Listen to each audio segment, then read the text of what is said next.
Hello friends, welcome to our channel. तो friends, आज के इस वीडियो में हम बात करेंगे हमारी NTA UGC NET paper 1 October 2022 से रिलेटेड जो मॉक टेस्ट सीरीज़ है उसके मॉक टेस्ट 100 के बारे में। जहां पर फ्रेंड्स आज की इस वीडियो में हम कुछ एमसीक्यूज़ को डिस्कस करने वाले हैं और साथ ही साथ इंपॉर्टेंट पॉइंट्स को जो कि आपके एग्जाम के पॉइंट ऑफ व्यू से काफ़ी हेल्पफुल रहेंगे। और साथ ही साथ फ्रेंड्स, अगर आप किसी भी गवर्नमेंट एग्जाम की तैयारी कर रहे हैं तो उन स्टूडेंट्स के लिए भी ये वीडियो काफ़ी हेल्पफुल रहेगी। तो आप ये वीडियो एंड तक ज़रूर देखें। जहाँ पर आज का हमारा पहला क्वेश्चन है, who had recommended a common school system, in short CSS, यानी कि कॉमन स्कूल सिस्टम की सिफारिश किसने की थी। इनमें से कॉमन स्कूल सिस्टम की सिफारिश की गई थी, रेकमेंड किया गया था ऑप्शन सी कोठारी कमीशन द्वारा, जिसे फ्रेंड्स हम एजुकेशन कमीशन 1964 to 66 के नाम से भी जानते हैं। इसने रेकमेंड किया था common school system, in short CSS।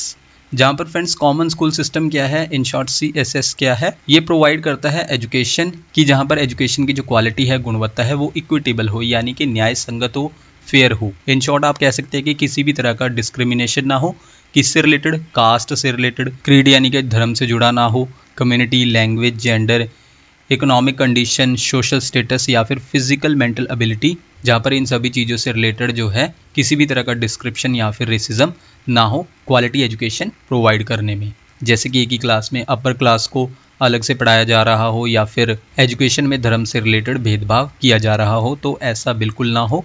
तो उसके लिए रिकमेंड किया गया था कोठारी कमीशन द्वारा कॉमन स्कूल सिस्टम को। इसके बाद फ्रेंड्स हम अपने नेक्स्ट क्वेश्चन पर चलते हैं। हमारा नेक्स्ट क्वेश्चन है, which report recommended that each school within the common school system should be attended by all the children in the neighborhood, यानी कि किस रिपोर्ट ने सिफारिश की थी कि कॉमन स्कूल सिस्टम के अंतर्गत प्रत्येक स्कूल में पड़ोस के सभी बच्चों को भाग लेना चाहिए। इनमें से वो रिपोर्ट थी ऑप्शन डी कोठारी कमीशन की रिपोर्ट, जिसने रेकमेंड किया था कि जो भी हर एक स्कूल होगा किसके अंडर, यानी कि किसके अंतर्गत, कॉमन स्कूल सिस्टम के, वो अटेंड किया जाना चाहिए। नेबरहुड यानी कि पड़ोस के सभी बच्चों द्वारा उसमें भाग लेना चाहिए। तो ये रेकमेंड किया था option D Kothari commission report ने। जहाँ पर फ्रेंड्स सबसे पहले तो 1986 की जो नेशनल पॉलिसी ऑन एजुकेशन है उसने एक्सेप्ट किया था कमीशन की इस रिकमेंडेशन को, जो किस पर थी, कॉमन स्कूल सिस्टम पर। और इसका एम क्या था कि इम्प्लीमेंटेशन करना है, लागू करना है नेबरहुड स्कूल को, यानी कि नेबरहुड स्कूल के कॉन्सेप्ट को लागू करना है किसके अंडर, कॉमन स्कूल सिस्टम के अंडर। और ये जो रिकमेंडेशन है की गई थी कोठारी कमीशन द्वारा और इसको एक्सेप्ट किया गया था जो 1986 वाली एजुकेशन पॉलिसी है उसके द्वारा, जहाँ पर ये कॉन्सेप्ट है नेबरहुड स्कूल का। इसको जो है 1986 की पॉलिसी के अकॉर्डिंग 20 साल के अंदर लागू करना था। लेकिन 20 साल के बाद क्या हुआ, जो 1986 वाली एजुकेशन पॉलिसी थी उसने मेंटेन तो किया, यानी कि इस पर बातचीत तो हुई, लेकिन रियलिटी में क्या हुआ, जो कॉमन स्कूल सिस्टम का कॉन्सेप्ट था जिसके अंडर नेबर स्कूल का भी कॉन्सेप्ट था, उसको छोड़ दिया गया था, यानी कि उसको कंटिन्यू नहीं किया गया। इसके बाद फ्रेंड्स हमारा नेक्स्ट क्वेश्चन है, when did the national council of educational research and training, in short NCERT, prepare the national curriculum framework, in short NCF, यानी कि राष्ट्रीय शैक्षिक अनुसंधान और प्रशिक्षण परिषद ने राष्ट्रीय पाठ्यचर्या की रूपरेखा कब तैयार की। National council of educational research and training, in short NCERT, और ये NCERT का फुल फॉर्म भी है। इसने प्रिपेयर किया, तैयार किया नेशनल करिकुलम फ्रेमवर्क को, इन शॉर्ट NCF को, कब, इनमें से ऑप्शन सी 2005 में। जहाँ पर फ्रेंड्स इस क्वेश्चन को हम थोड़ा डिस्कस कर लेते हैं। सबसे पहले NCERT क्या है, एक ऑटोनॉमस ऑर्गेनाइजेशन है और इसका फुल फॉर्म क्या है, national council of educational research and training. और इस ऑर्गेनाइजेशन को, यानी कि इस ऑटोनॉमस ऑर्गेनाइजेशन को कब सेटअप किया गया था, 1961 में। किसके द्वारा, गवर्नमेंट ऑफ इंडिया द्वारा। किसके लिए, असिस्ट करने के लिए और एडवाइस देने के लिए सेंट्रल और स्टेट गवर्नमेंट्स को पॉलिसीज़ पर और प्रोग्राम्स पर। किसके लिए, क्वालिटेटिव इम्प्रूवमेंट के लिए स्कूल एजुकेशन में। तो उसके लिए था NCERT।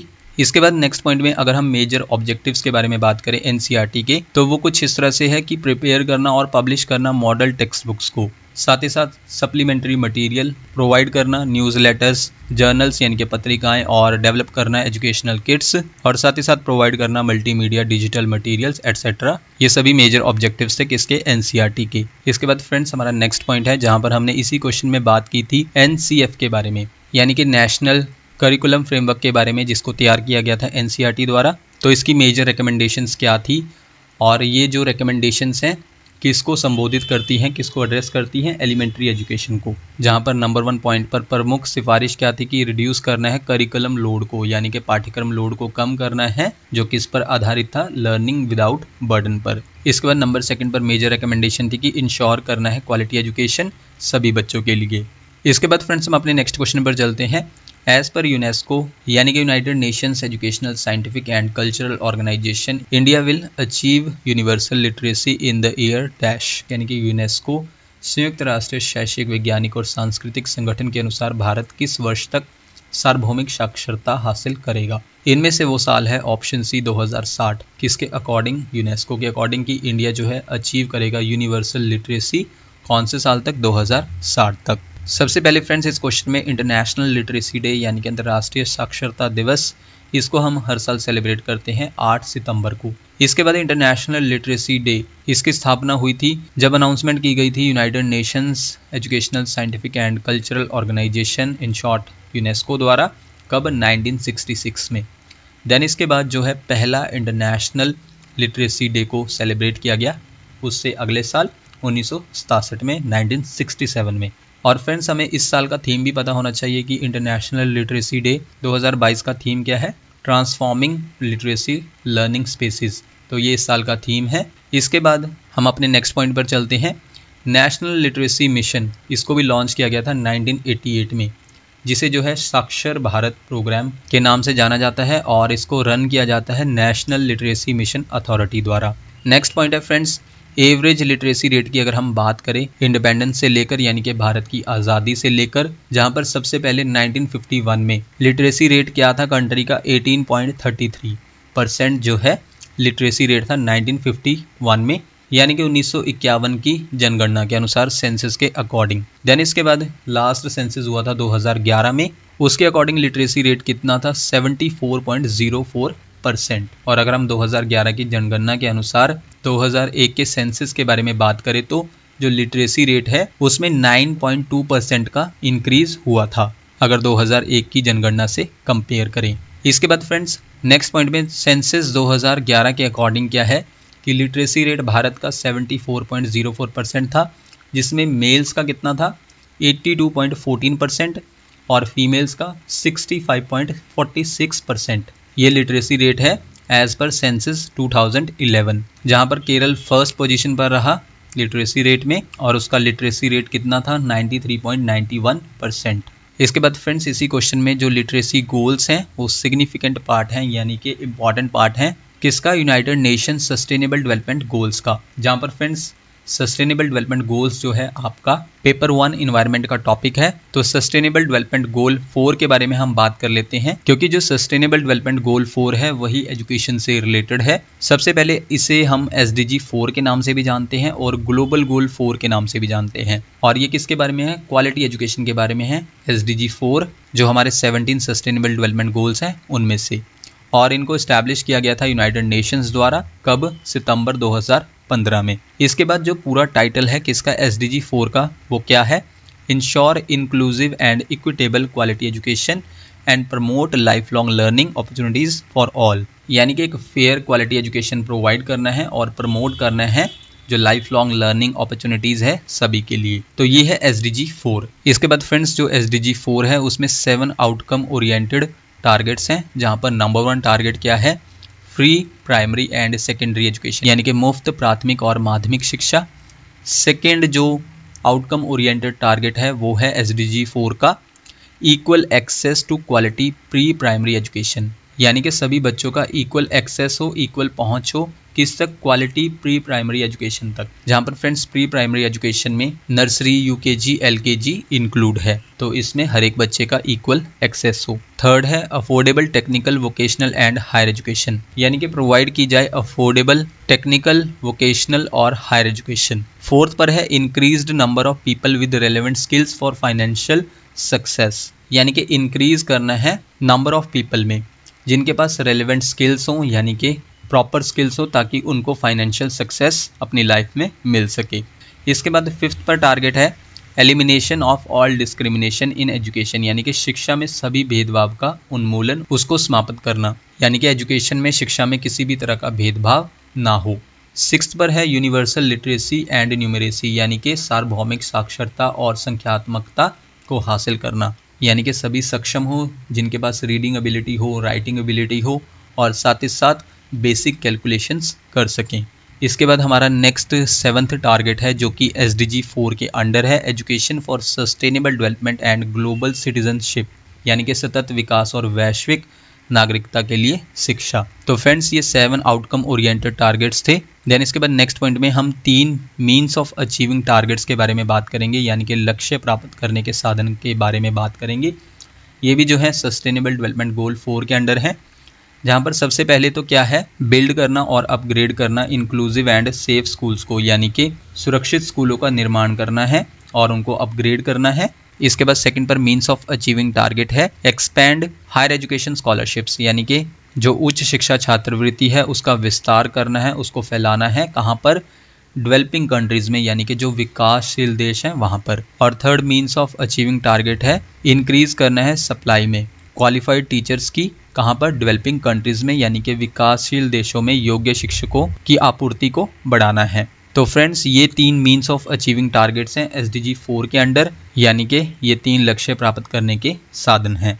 इसके बाद फ्रेंड्स आज की इस वीडियो से रिलेटेड हमारा लास्ट पॉइंट है अचीव करना SDG 4 को। और अगर वर्ल्ड जो है अचीव कर लेता है SDG 4 को 2030 तक, तो ये जो बाकी के सस्टेनेबल डेवलपमेंट गोल्स है उसमें भी हेल्प करेगा। तो जैसे कि नंबर 1 हमारा SDG गोल कौन सा है?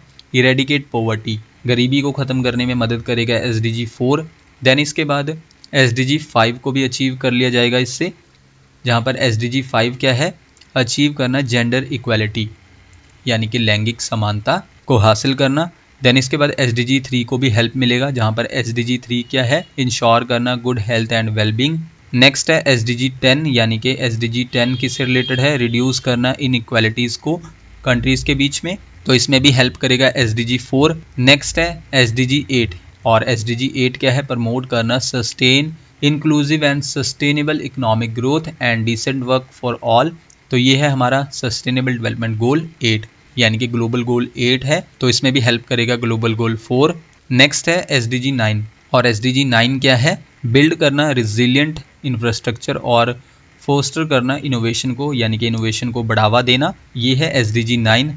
नेक्स्ट SDG है SDG 12, और 12 क्या है? इंश्योर करना access to information and awareness for sustainable consumption और style of production in harmony with nature, जहाँ पर ग्लोबल गोल 4 जो है इसको भी अचीव करने में मदद करेगा। नेक्स्ट है सस्टेनेबल डेवलपमेंट गोल 13, और 13 किससे रिलेटेड है? प्रोवाइड करना education and awareness toward taking urgent action to combat climate change, कि प्रोवाइड करना है शिक्षा और जागरूकता किसके लिए? कि अर्जेंट एक्शन ले सके कॉम्बैट करने के लिए, निपटान करने के लिए, किससे? क्लाइमेट चेंज से, यानी कि जलवायु परिवर्तन से। तो ये है हमारा SDG 13, तो इसमें भी हेल्प करेगा SDG 4। और लास्ट गोल है SDG 16, और SDG 16 है प्रमोट करना पीसफुल एंड इंक्लूसिव सोसाइटीज़। तो ये है हमारा सस्टेनेबल डेवलपमेंट गोल 16। तो इन सभी गोल्स को अचीव करने में हेल्प करेगा सस्टेनेबल डेवलपमेंट गोल 4। क्योंकि फ्रेंड्स अक्सर जो है एग्जाम में क्वेश्चन इस तरह से भी पूछा जा सकता है कि सस्टेनेबल डेवलपमेंट जो गोल 4 है वो और किन ग्लोबल गोल्स को अचीव करने में हेल्प करेगा, या फिर जो सस्टेनेबल डेवलपमेंट गोल है वो किन और गोल्स के साथ जुड़ा हुआ है।